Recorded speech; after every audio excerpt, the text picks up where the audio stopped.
Hi guys, Mr. McHugh here, bringing you a lesson I teach to my pre-calculus students on radian measure. And by the end of the video, we're going to answer the question, how can the measure of an angle be found, and what units may be used to record its size?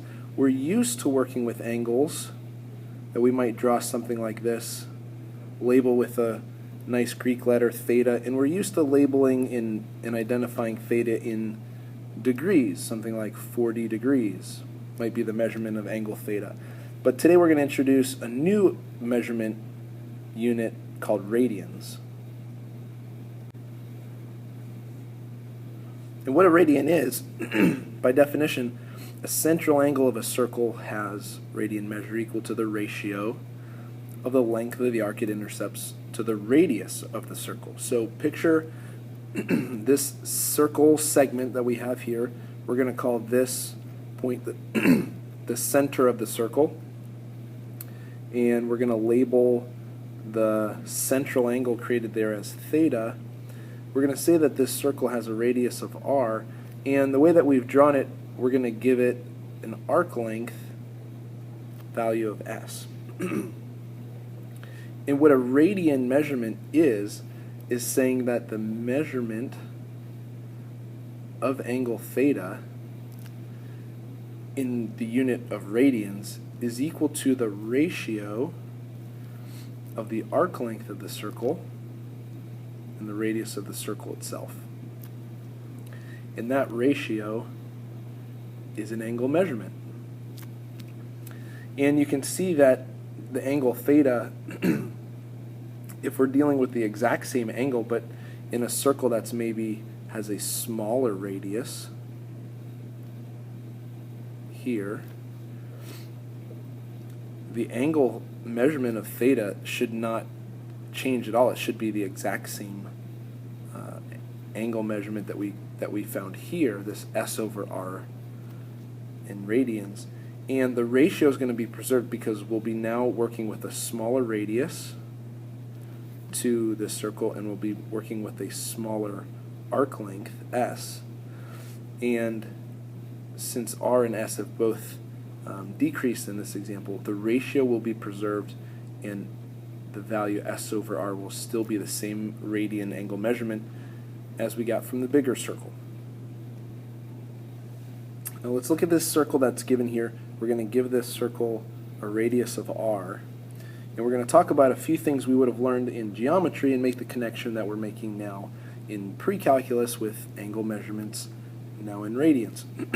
For instance, the distance around the perimeter of a full circle we normally call circumference, and you'll remember from geometry, if we are looking at the full distance around the circle that has a radius of r, we know that the circumference in terms of r is 2 pi r. That's the distance around the perimeter. If we're considering an angle, a central angle that is the full circle, we know that that is a 360 degree angle. Well, according to the definition of what a radian measurement angle is that we just saw a second ago, we know that the radian measurement of this exact same 360 degree angle is the distance, or the arc length, 2 pi r, divided by the radius of the circle.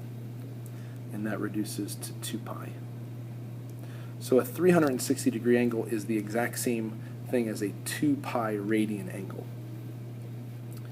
Well, what if we now look at a half circle or a semicircle? So now we're just interested in the distance around the perimeter of a semicircle, and we know that that's half of a full circle, so its distance will just be pi r. The central angle measurement there is going to be 180 degrees. And again, using the definition of the ratio of the arc length divided by the radius, we find out that 180 degree angle is the exact same thing as a pi radians angle. And one more, if we look at a quarter circle, now we're interested in just the arc that's created by a quarter circle. So that's going to be pi r over 2, excuse me. We know that this angle here is actually a right angle, 90 degrees. And then one more conversion, pi r over 2 divided by r, pi over 2 radians.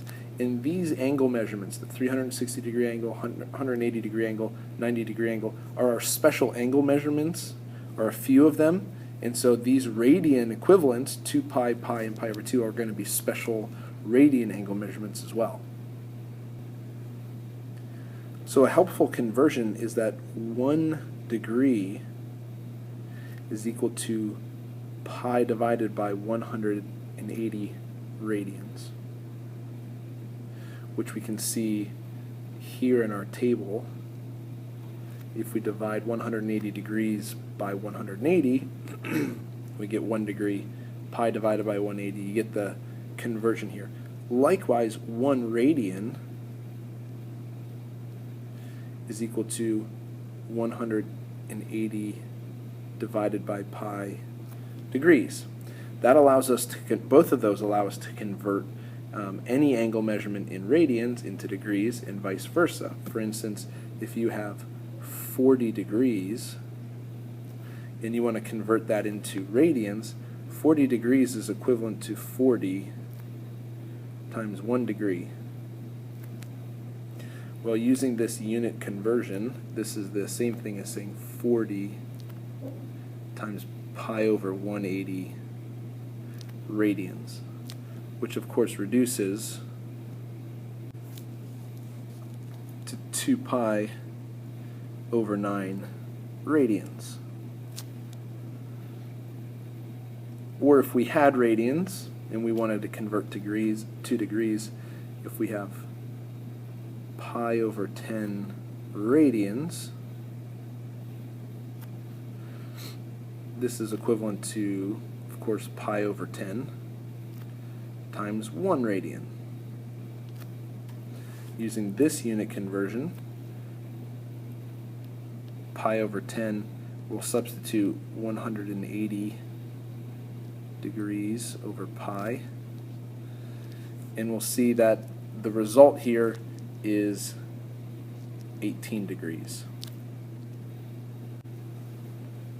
So now we know what radian measurement looks like in angles, and also a way to convert from our old degree measurement, which we're very familiar and comfortable with, to the new measurement radians and back again in case we needed to compare.